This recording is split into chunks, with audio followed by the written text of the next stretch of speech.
Bueno, estamos explorando juntos el Sermón del Monte, la cual estamos viendo que es nuestra guía, que nos deja Jesús para vivir tú y yo en su reino como sus discípulos. Y en la semana pasada vimos como una introducción que Jesús empezó su ministerio diciéndonos, arrepentíos que el reino de los cielos ha llegado, confiad en el Evangelio, arrepentimiento y fe. El reino de los cielos ha llegado, dijo Jesús. Y vemos también cómo en el capítulo 4, después de estar proclamando esto, Jesús llama a varios pescadores y les dice, vosotros seréis pescadores de hombres. Es decir, traer a las personas de un estado, en este caso el agua, a otro estado totalmente diferente, a su reino, a su shalom. Y también empieza a sanar a los enfermos, empieza a entrar a las sinagogas y empieza a enseñar la ley de Dios, la Torá. Y ahora estamos viendo que Jesús sube una montaña y están multitudes a su alrededor.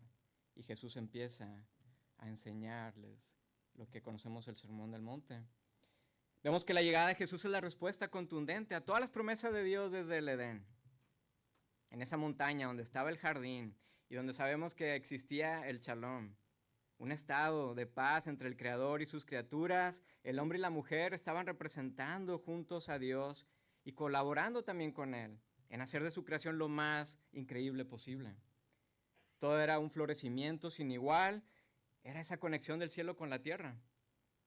Pero sabemos que Adán y Eva vandalizaron el jardín y que fueron exiliados, mas Dios dio una promesa, que un hijo de Eva vendría a reparar todo y traer de nuevo el reino de Dios a nosotros. Comenta el académico y experto del Nuevo Testamento, Jonathan Pennington. En Génesis aprendemos que Dios, quien es el creador de todo lo que es, ha puesto su amor en la humanidad como la cúspide de su creación. La tensión de la historia es que la humanidad falla en su amor por Dios y por sus semejantes, resultando en un oscurecimiento de la mente y corazón, y por lo tanto la muerte en vez de florecimiento. Y esto es lo que encontramos. Vemos decaimiento, vemos muerte, vemos relaciones rotas, vemos escasez, enfermedades, y sabemos que esto no es lo que debería ser. Y de cuando en cuando sí que hay destellos de shalom, pero no son permanentes. Y nos damos cuenta que necesitamos un renacimiento con todo su esplendor, de una manera gloriosa. Y vemos en la narrativa bíblica que Dios no se cruzaría de brazos, sino que haría algo nuevo, algo más glorioso, algo poderoso, un nuevo pacto inquebrantable, como lo dijo el profeta Jeremías. He aquí vienen días, declara el Señor, en que haré con la casa de Israel y con la casa de Judá un nuevo pacto. No como el pacto que hice con sus padres el día que los tomé de la mano para sacarlos de la tierra de Egipto, mi pacto que ellos rompieron, aunque fui un esposo para ellos, declara el Señor. Porque este es el pacto que haré con la casa de Israel después de aquellos días, declara el Señor. Pondré mi ley dentro de ellos y sobre sus corazones la escribiré. Y yo seré su Dios y ellos serán mi pueblo. Y no tendrán que enseñar más cada uno a su prójimo y cada cual a su hermano diciendo, conoce al Señor. Porque todos me conocerán, desde el más pequeño de ellos hasta el más grande, declara el Señor. Pues perdonaré su maldad y no recordaré más su pecado. Qué palabras tan hermosas de Dios a través del profeta Jeremías. Una de las cosas increíbles del cristianismo es que vemos que la vida no es ingenua y no nos presenta al mundo como un conjunto de ideales abstractos, sino como la vida en medio de lo imperfecto, con todo su desorden. Y vemos personas reales que tropezamos en este mundo. Y en medio de esto encontramos que tenemos anhelos por algo mejor. Imagina que os invito a una exposición de arte moderno. Ricardo y Lidia, les digo, venid, vamos al Muelle 1, al Pompidou. Y en esta exposición están unos artistas británicos, Tim Noble y Sue Webster. Y cuando los llevo a esta exhibición de ellos, se topan con esto, con una mesa llena de basura. Y me dicen, ¿a dónde me trajiste, Guille? ¿Qué clase de arte es esto? ¿Esto es arte? Lo que estamos viendo aquí es una mesa con basura. Creo que algunos de vosotros ya conocéis esta fotografía. Es una mesa con basura, tenemos latas de refresco, hay unas dianas de tiro al blanco. Todo es un desastre, es un caos. Pero os digo, tened paciencia, no juzguéis precipitadamente. Porque de pronto se enciende una luz que proyecta la basura y de pronto se ve al fondo una silueta. No sé si podéis apreciar. Es el amanecer en Manhattan. Qué increíble, ¿no? Es una obra de arte muy interesante, donde tenemos basura de por medio, algo caótico, algo que no nos gusta. Pero de pronto hay una luz y hay un amanecer hermoso al fondo. Esta obra de arte moderno es una muy buena ilustración de lo que está por pasar, de la gloria de Dios que está por llegar, de que los rumores del reino de Dios y la transformación de todo está por ocurrir. ¿Qué no anhelamos un mundo mejor? Esa silueta que vemos atrás. Encontramos en la historia cómo las tradiciones y escuelas grecorromanas tenían un énfasis en vivir en virtud para encontrar felicidad, una especie de ese estado edénico de shalom. Hablaban de tener una vida de virtud y moralidad para vivir felices. Los estoicos, epicúreos, hedonistas, aristotélicos, no sé si recuerdas estas palabras en las clases de historia clásica.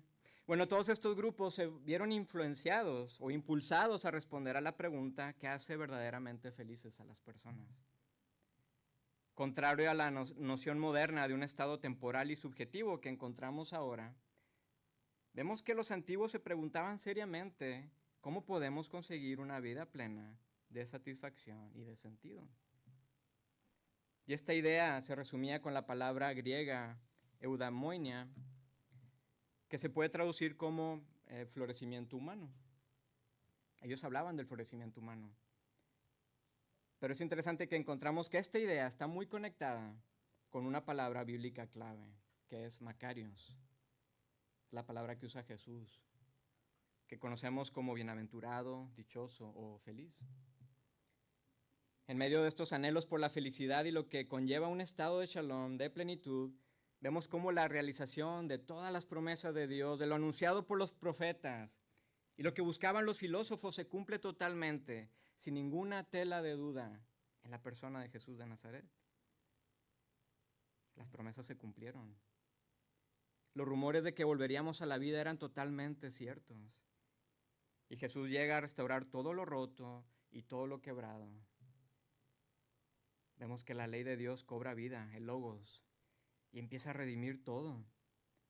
Y vemos que Jesús empieza a crear una nueva asamblea, como vimos también el domingo pasado, la eclesia, una nueva asamblea, una nueva congregación, un nuevo pueblo, y hace un nuevo pacto. Y sube a la montaña y abre su boca y comienza a enseñar y dice, felices los pobres en espíritu, pues de ellos es el reino de los cielos. Felices los que lloran, pues ellos serán consolados. Felices los humildes, pues ellos heredarán la tierra. En esta ocasión vamos a ver esta primer triada, estas primeras 3 bienaventuranzas, y en los siguientes domingos veremos el resto de las 9 que encontramos en Mateo. Así que Jesús comienza a pronunciar estos estados de felicidad o florecimiento. No está haciendo afirmaciones del favor de Dios, como lo que conocemos como las bendiciones, sino que nos está dando una visión inspiradora de la sabia manera de ser y vivir en el mundo, y que va a resultar en lo que como humanos deseamos tú y yo, el florecimiento humano, porque deseamos vivir en verdad, vivir en realidad. Y encontramos este tipo de pronunciamientos también en toda la literatura de sabiduría de la Biblia, como en los Proverbios o en los Salmos. Por ejemplo, tenemos Proverbios 3, por decir alguno de los ejemplos. Dice, feliz es el que encuentra la sabiduría, el que adquiere entendimiento, pues la sabiduría da más ganancia que la plata y su paga es mejor que el oro. Esto dice el autor de Proverbios, el autor de Salmos. El Salmo 1 dice, cuán feliz es el hombre que no anda en el consejo de los impíos, ni se detiene en el camino de los pecadores, ni se sienta en la silla de los escarnecedores, sino que en la ley del Señor está su deleite, y en su ley medita de día y de noche. Será como árbol firmemente plantado junto a corrientes de agua, que da su fruto a su tiempo, y su hoja no se marchita, y en todo lo que hace prospera. Feliz. La palabra hebrea para feliz es asre, y la cual pues se traduce en el griego como Macarios. Y estas dos palabras, asre y Macarios, nos hablan de un estado de florecimiento humano, de una plenitud. Nos ayudan a ver y a imaginar el shalom. Pero todo esto no es exclusivamente en relación con Dios. Mientras que la palabra bendecido en hebreo, que es Baruch, nos habla de ese favor de Dios que recibimos nosotros, de que Dios ha pronunciado su bendición a nosotros. Estas palabras nos hablan de un estado de vida. Estos pronunciamientos de felicidad en las bienaventuranzas nos hablan de un estado de vida. Sí, recuerdo la bendición de Dios para mí,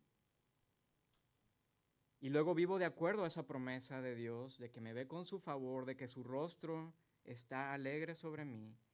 Y entonces estoy en un estado de felicidad aún en medio de todos los problemas de este mundo. Por ejemplo, el Salmo 1 es una forma poética de invitación implícita a que consideremos cuál es la mejor manera de estar en el mundo, y a que persigamos esta manera. Básicamente nos está diciendo: feliz es la persona que se deleita en la enseñanza de Dios y medita en ella todo el tiempo, porque incluso en los tiempos malos seguirá firme, porque será como un árbol plantado en corrientes de agua viva. Un siglo antes de Jesús había un maestro judío conocido también como Jesús ben Sirá, y podéis encontrar sus escritos que se conocen como Eclesiástico o Sabiduría, la sabiduría de Ben Sirá.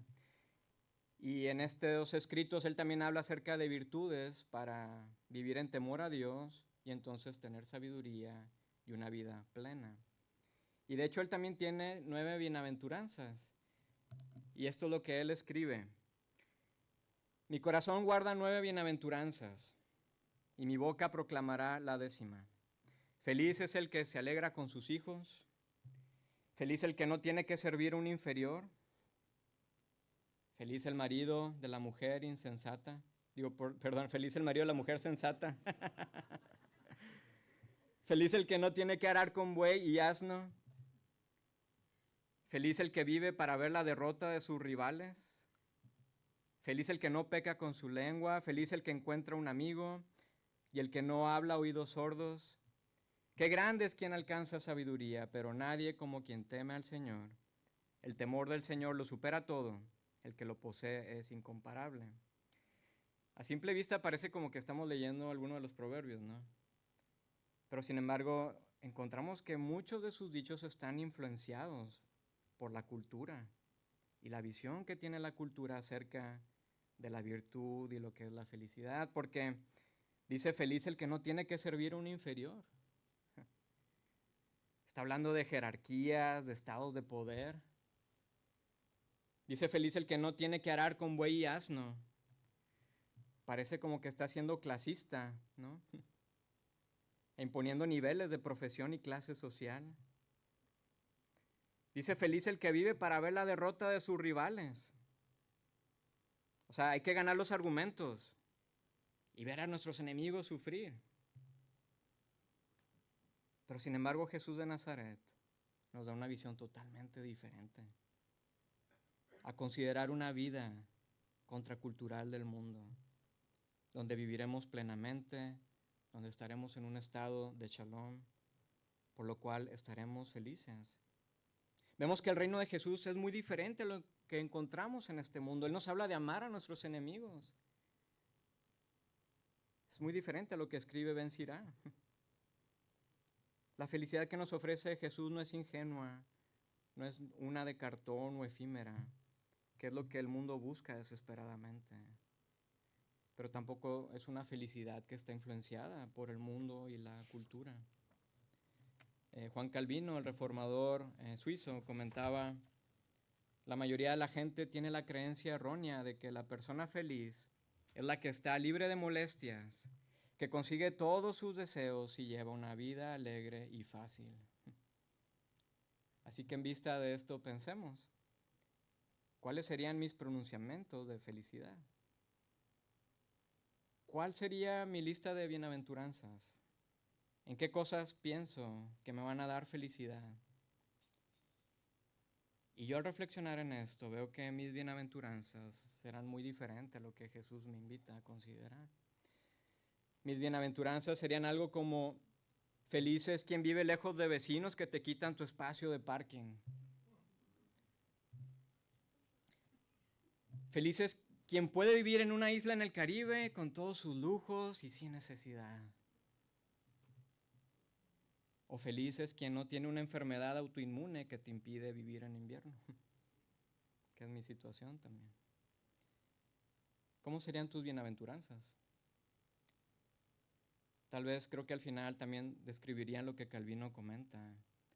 Queremos estar libres de molestias, de satisfacer nuestros deseos y llevar una vida alegre y fácil, ¿cierto? Vemos que deseamos un estado de shalom, pero no lo buscamos bien. Y entonces nos sentimos o miserables o infelices.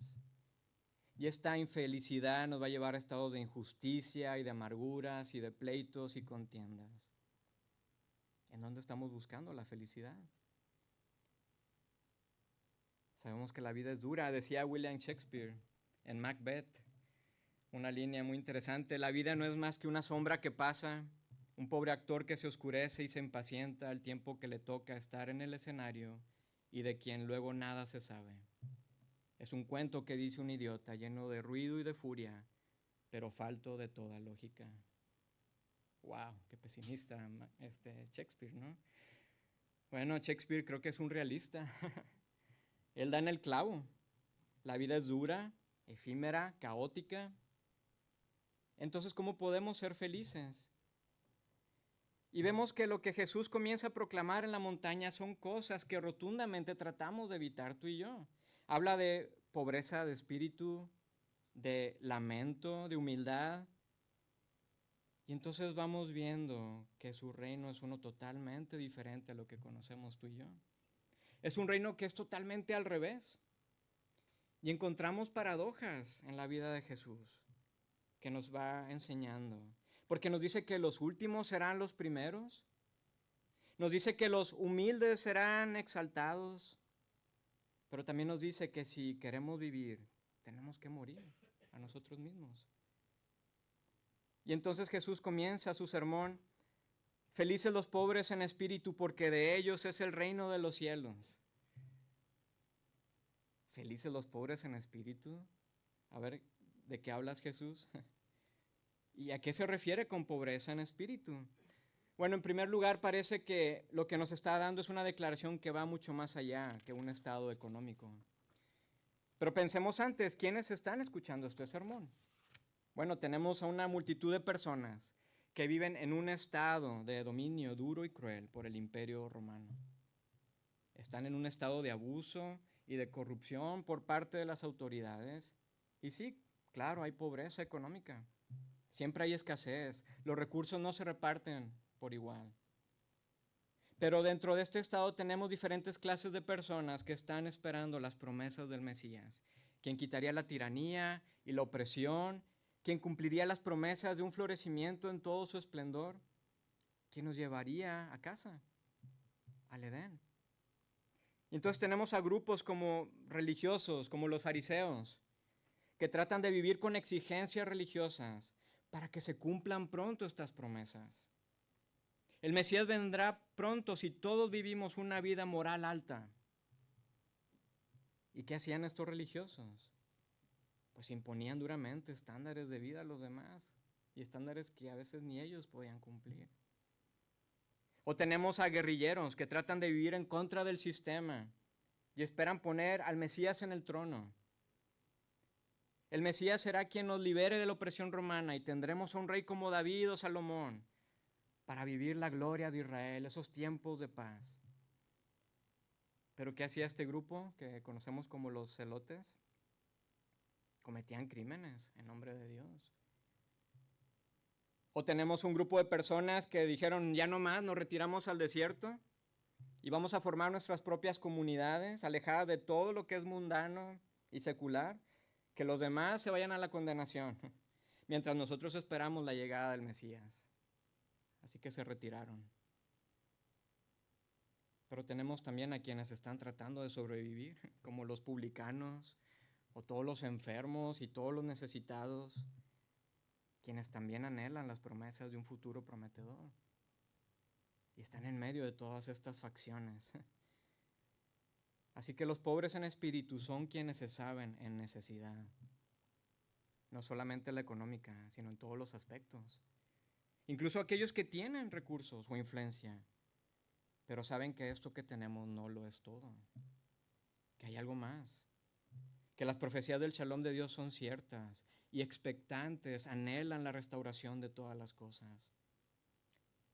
Y aún en medio de todo lo roto, son generosos en su tiempo, en sus recursos, con sus habilidades.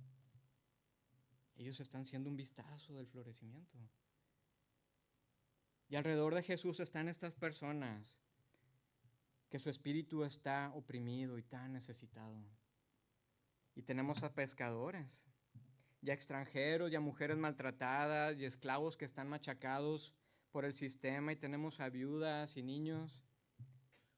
Y a todos ellos Jesús les dice, felices los que viven en este estado de necesidad, porque el reino de los cielos es vuestro.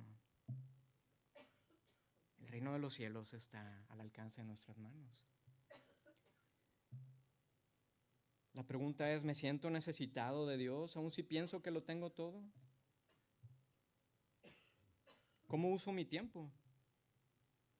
¿Cómo uso mi influencia? ¿Cómo uso mis recursos? ¿O me aferro siempre a mis cosas, a mi profesión, a mis relaciones? Hay una frase muy interesante de Jorge Luis Borges, el poeta y escritor argentino, que decía, es tan triste el amor a las cosas no saben que uno existe. ¿En dónde buscamos nuestra felicidad? Así que vamos viendo que la felicidad que nos ofrece Jesús es un estado diferente a este mundo. Felices los pobres en espíritu, porque de ellos es el reino de los cielos.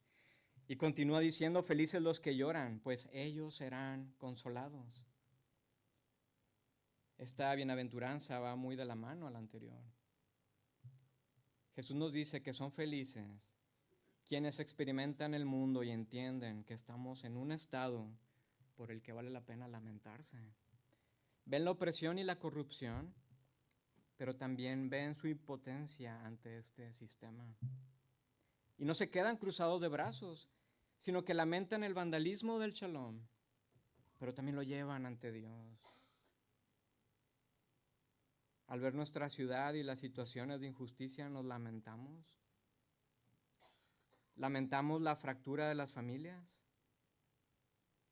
Lamentamos las condiciones de educación y empleo que existen. Lamentamos la pérdida de recursos naturales, ahora que seguimos en sequía. Pero también lamentamos el bagaje que estamos cargando por nuestro pasado. Si te mueves alegremente por la vida y piensas que todo va bien, probablemente no estás prestando atención al mundo. Hay quebranto en todos lados. Desde el bagaje que cargamos por nuestro pasado, las relaciones conflictivas que hemos tenido, hay quebranto dentro y fuera de nosotros. Y esto es en todos. Esto es en todos. Pero es interesante, paradójicamente, dice Jesús, son felices aquellos que prestan atención a la pérdida y el dolor, pero trabajan por hacer las cosas diferentes. Jesús les dice que ellos recibirán consuelo. Y ese consuelo es más allá de nuestra imaginación. No podemos pretender que todo está bien en medio de la tragedia y la muerte y la pérdida y la corrupción por la vida. De hecho, vemos en Jesús mismo un gran ejemplo ante la muerte de su amigo Lázaro. Sabemos que él lloró ante la muerte y lamentó la pérdida. Él no minimiza el dolor para nada. Y en su llanto proclama que la muerte no está bien, que este mundo no está bien. Encontramos al apóstol Pablo en medio de su quebranto, que experimenta una paz fuera de este mundo cuando comparte a los cristianos de Filipos y dice que la paz de Dios, el shalom de Dios que sobrepasa todo entendimiento, guarda nuestros corazones en Cristo Jesús, nuestro Señor. Una paz, un consuelo que sobrepasa todo entendimiento. Ese es el consuelo soberbio que necesitamos y que nos llevará a un estado feliz. Decía la reina Elizabeth que el lamento es el precio que pagamos por amar. Así que vemos que el Sermón del Monte es sobre el reino de Dios, el cual está siendo habitado por una nueva congregación de discípulos que son impulsados por amor a Dios y por amor a los demás. Felices los pobres en espíritu, porque de ellos es el reino de los cielos. Felices los que lloran, porque ellos serán consolados. Pero también Jesús nos dice que son felices los humildes, porque ellos heredarán la tierra.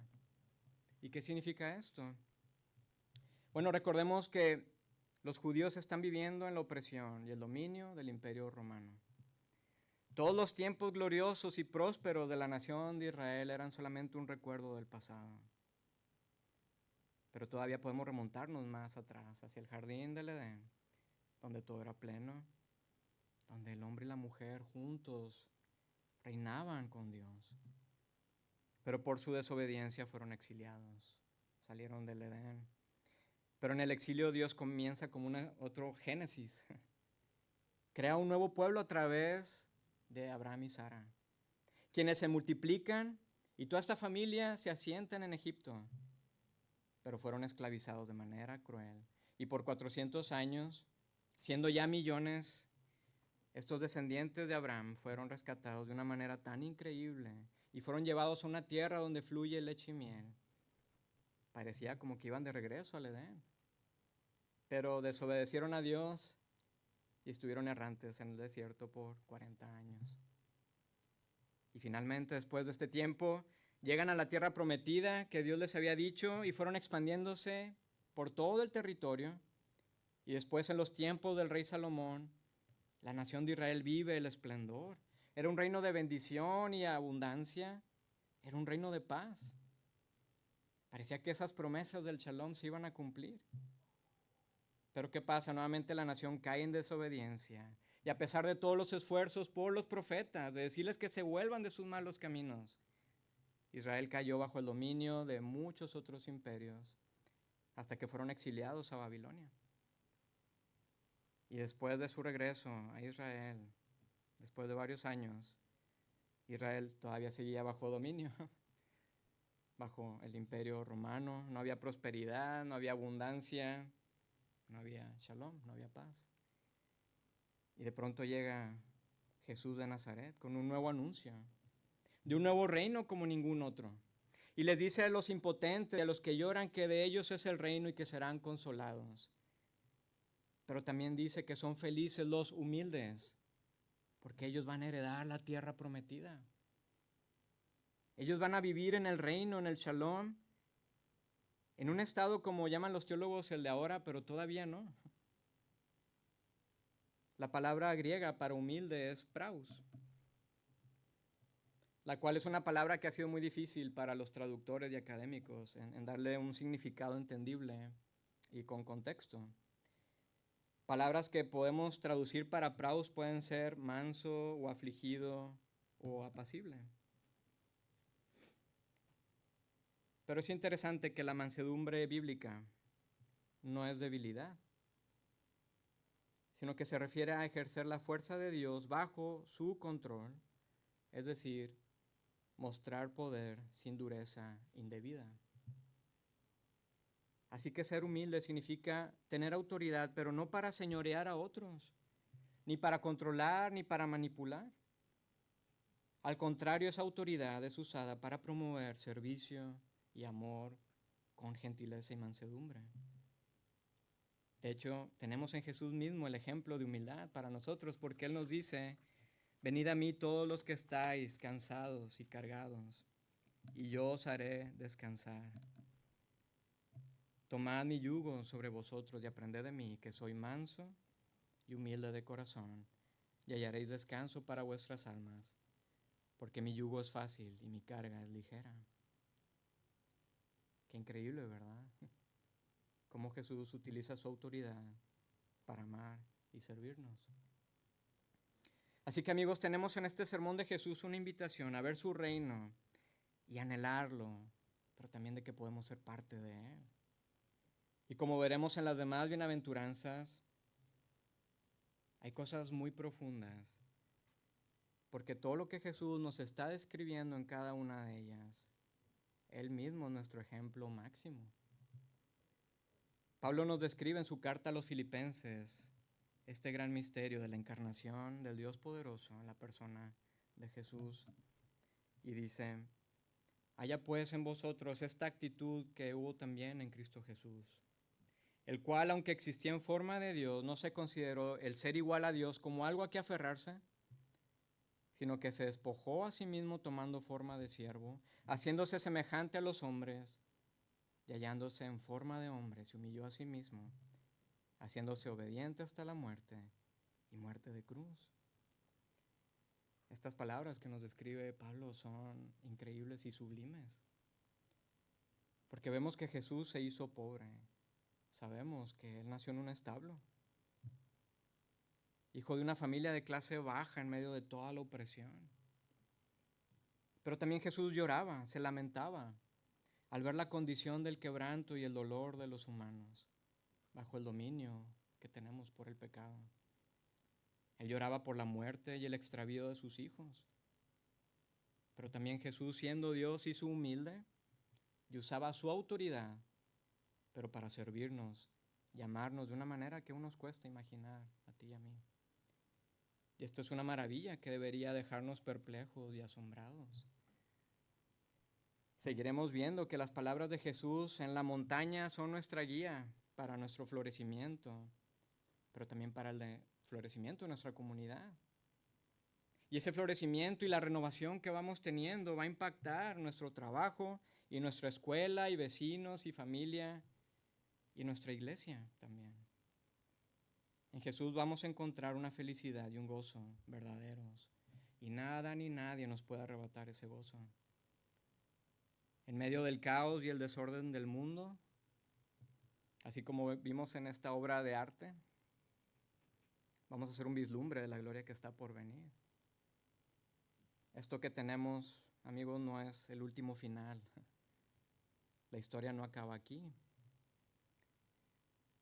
En el libro del Regreso del Rey, de la trilogía del Señor de los Anillos, hay un momento en el que Gandalf, el mago gris, amigo de los hobbits, habla con uno de ellos, se llama Pippin, uno de los amigos de Gandalf. Y ante el peligro que se cierne sobre todos ellos, este hobbit pues está muy asustado. ¿Sabes lo que ha pasado con Frodo y con Sam y con todos sus amigos? Y está muy asustado y le dice a Gandalf: nunca pensé en este final. Pero Gandalf le contesta con su sabiduría y ánimo: ¿final? No, el viaje no concluye aquí. La muerte solo es un sendero que recorreremos todos. El velo gris de este mundo se levanta y todo se convierte en plateado cristal. Es entonces cuando se ve, ¿qué, Gandalf? ¿Qué se ve? La blanca orilla, y más allá la campiña verde tendida ante un fugaz amanecer. Ah, bueno, eso no está mal, Gandalf. Y le contesta Gandalf: no, nada mal, nada mal. Esto no es todo, hay algo glorioso por venir. Así que, amigos, sentémonos juntos con nuestro Maestro para que sigamos aprendiendo de Él, de lo que Él nos está enseñando en este sermón, y que podamos meditar sus palabras, pero que al mismo tiempo podamos orar que su reino se establezca pronto, aquí y ahora. Oremos. Gracias, Jesús, por tus palabras, Señor. Gracias porque vemos que realmente tus palabras son vida. ¿A quién más iremos? Solamente tú puedes darnos palabras de vida eterna. Así que ayúdanos a seguir meditando y reflexionando en todo lo que tú nos enseñas, pero que también seamos transformados y que podamos también servir a otros en amor, en mansedumbre, y que podamos servirles también, Señor, con tu gracia que recibimos constantemente. Ayúdanos, Señor, te lo pedimos en tu nombre. Amén.